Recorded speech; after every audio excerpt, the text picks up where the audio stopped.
The whole book of Job is about how Job was tested, how he suffered, questioned God, and finally, how God restored him.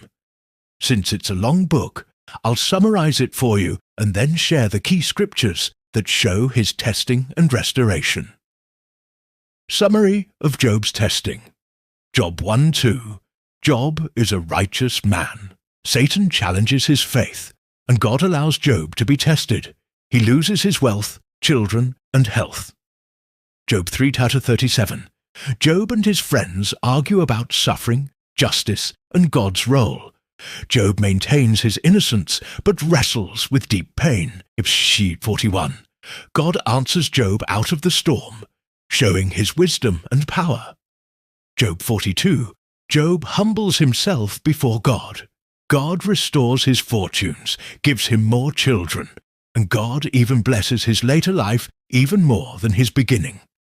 Key scriptures on Job's testing and restoration. First, Job 1:21.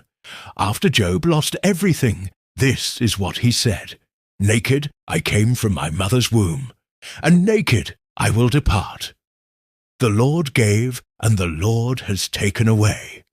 May the name of the Lord be praised." Notice how even in the midst of losing everything, Job still praised God. Then Job 2:10.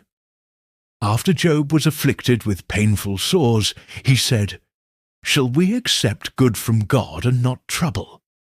In other words, if God can take away all that I have, am I not to be troubled? But notice the next phrase.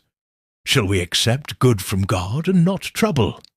That means we should be thankful for the good times, but we should also recognize that trouble can come our way. Next, Job 13:15. Though he slay me, yet will I hope in him. This means that even when we go through the valley of the shadow of death, we should still put our trust in God. Next, Job 19:25-26.